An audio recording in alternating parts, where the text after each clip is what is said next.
José Luis Cortés Sánchez, soy becario de AD CONACYT y estudiante de doctorado en la Universidad de Magdeburgo en Alemania. El título de mi presentación es el estudio del cáncer en condiciones de microgravedad. Las estadísticas más recientes muestran que una de cada 3 personas padecerá cáncer, será diagnosticada con cáncer durante su vida. Como vemos, el cáncer es ubicuo en la población humana y la única manera cierta de evitarlo consiste en no nacer, ya que vivir supone un riesgo. Además, es la principal causa de años de vida perdido en los Estados Unidos en el 2020, superando las enfermedades cardíacas, incluso al COVID. Pero, ¿por qué hay más diagnósticos de cáncer que muertes por cáncer? Bueno, pues porque puede ser curable. De acuerdo a estas estadísticas de Estados Unidos sobre cáncer, desde el 77 hasta 2013 vemos cómo la sobrevida a 5 años para la mayoría de los cánceres ha aumentado, algunos más que otros, por ejemplo las leucemias, donde se ha logrado alcanzar una mayor sobrevida en comparación con otros como el cáncer de páncreas. En resumen, el problema del cáncer podemos decir que una de cada 3 personas tendrá un diagnóstico de cáncer durante su vida. Cuando se presenta un estadio metastásico, el pronóstico de sobrevida disminuye notablemente y se requieren nuevos tratamientos para curarlo. Entonces surge la investigación del cáncer en microgravedad como una nueva opción en la búsqueda de estos nuevos tratamientos. ¿Por qué enviar células de cáncer en microgravedad? Bueno, diversas células de cáncer han sido ya estudiadas en microgravedad y se ha observado que muestran un perfil de menor malignidad y mayor presencia de apoptosis, entre otros hallazgos que vamos a describir. Además, las células forman esferoides multicelulares, los cuales se utilizan actualmente como un modelo de metástasis tumoral. Por ejemplo, en este estudio, donde se enviaron células de cáncer de tiroides a la estación espacial durante una misión, se observó mayor presencia de células en apoptosis conforme pasaba el tiempo en comparación con el control en tierra. ¿Y cómo estudiamos entonces los cambios de las células en microgravedad? Bueno, para simular la microgravedad tenemos varios dispositivos.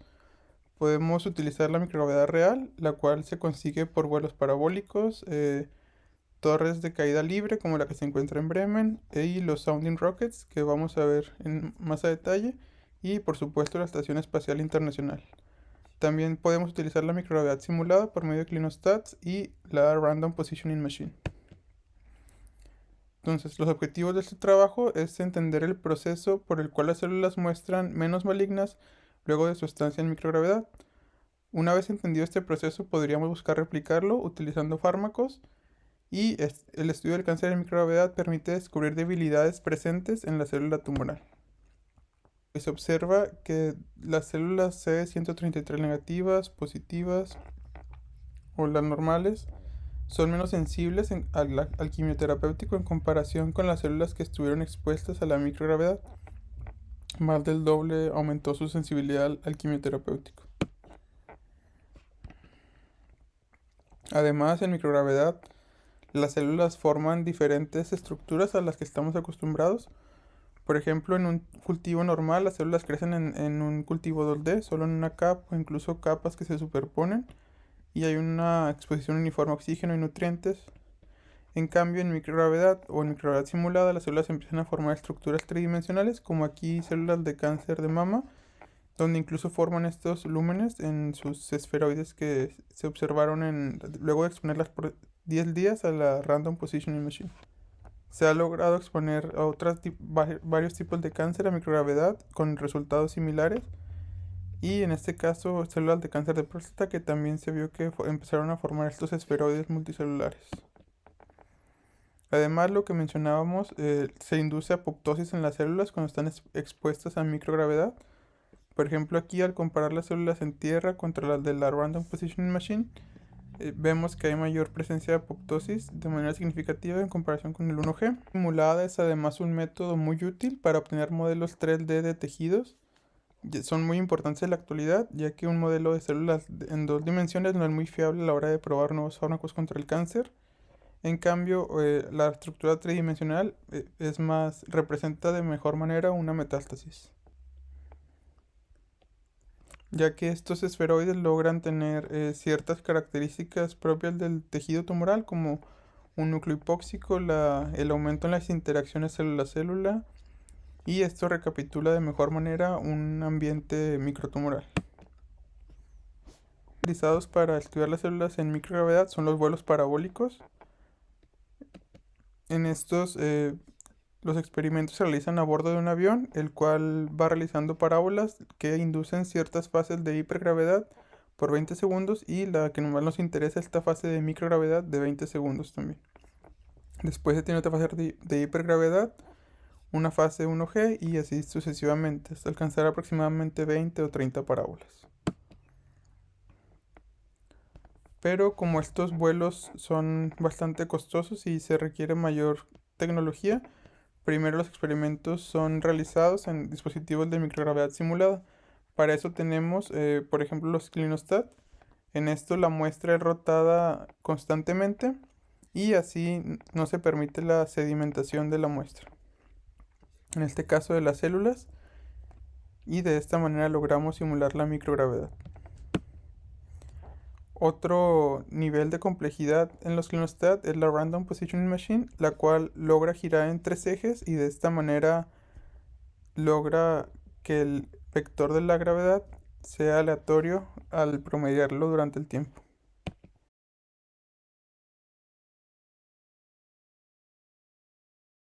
Vamos a utilizar el enfoque de la mecanobiología. Esta es una nueva área en la medicina con potenciales aplicaciones, donde vemos que las células al cambiar el estatus de donde están creciendo logran inducir cambios en su apoptosis, en su destino celular, reversión tumoral, la migración en las células, y dentro de este sistema el principal clave en la mecanobiología de las células es el sistema YAPTAZ. Estos son cofactores de transcripción que van a integrar las señales que las células están sintiendo todo el tiempo y son capaces de además dirigir respuestas como la proliferación, resistencia a quimioterapia, etc. Aquí vemos un breve resumen de cómo sienten las células las señales mecánicas, por ejemplo el estrés de los fluidos, cómo pueden sentir su matriz extracelular y el contacto con otras células. Esto se integra por medio del citoesqueleto y llega hasta el núcleo de las señales y después se da una respuesta proporcional a lo que está sintiendo la célula. La metodología, pues utilizamos la línea celular FTC 133, la cual es una célula derivada de una metástasis tumoral de cáncer folicular de tiroides, y las muestras se colocaron en la Random Positioning Machine por 24 horas. Esta es capaz de simular condiciones de microgravedad y se comparó con un control de células en condición estática 1G, ambas obviamente en una incubadora, con mismas condiciones de oxígeno medio, etc. A las 24 horas se detiene el experimento, se realizan muestras para qPCR o muestras para inmunofluorescencia y vamos a buscar el estatus de YAP en ambas poblaciones celulares. Al cabo de 24 horas, algunas células se han desprendido de la capa adherente en la que se encontraban y forman agregados multicelulares luego de 24 horas en la Random Positioning Machine. Y aquí vemos los resultados, donde estos son los pequeños esferoides que se logran formar en comparación del control 1G que no estaba en rotación. Además, vamos a comparar la expresión transcripcional de las dos poblaciones celulares, en este caso las células adherentes y el esferoide multicelular versus las células estáticas 1G. Aquí observamos que los genes que forman la firma que determina el estatus de YAP, CIR61, CTGF y ANKRD1 muestran una regulación a la baja en la población del esferoide multicelular, y esto indica que la vía YAP está inactiva en el esferoide. En cambio, en la población AD se observa una regulación a la alza de los genes de YAP. Aquí tenemos los resultados de qPCR. Vemos como la población AD tiene una sobreexpresión de ANKRD1 en comparación con la muestra 1G. De igual manera CTGF y CIR61. En cambio, el MCS, el esferoide multicelular, su expresión está regulada a la baja en comparación de las células AD y en dos de los genes, además con el 1G. En cuanto al resultado de inmunofluorescencia, a la hora de utilizar los anticuerpos contra YAP, se observó que se relaciona más su estatus nuclear citoplasmático cuando está en contacto celular con otras células en el entorno cercano. Aquí tenemos las muestras de la Random Positioning Machine y las muestras 1G. Vemos que las células, de acuerdo a si tienen contacto o no con otras células, como aquí, YAP se encuentra más en el núcleo en comparación con estas células que están en contacto con varias de ellas, donde YAP se muestra más citoplasmático. Su intensidad es más alta. Además, algunos multiagregados celulares, como este, con una expresión altamente nuclear de YAP. Surge la pregunta si el estatus de YAP es causa o consecuencia de los resultados observados. Además, es útil que pudimos demostrar el estatus mecanobiológico en las células expuestas a microgravedad, y esto permite avanzar el entendimiento de los estudios de cáncer en microgravedad. Permite conocer las fuerzas que están sintiendo las células, y esto permitirá comprender el fenómeno de formación del esferoide. Por medio de fármacos buscaremos replicar el proceso de YAP inactivo, es lo que estamos realizando actualmente, y de esta manera establecer la relación de causalidad entre la formación del esferoide y el estatus YAP off en el esferoide multicelular. Recientemente en el grupo publicamos este par de artículos sobre los estudios de cáncer en condiciones de microgravedad y la formación del esferoide multicelular como un modelo de metástasis. Muchas gracias por su atención y agradezco además al CONACYT DAD becas para doctorado en el extranjero. Más información sobre nuestro grupo de trabajo la encuentran en nuestro sitio web. Además, aquí se encuentra correo electrónico para dudas.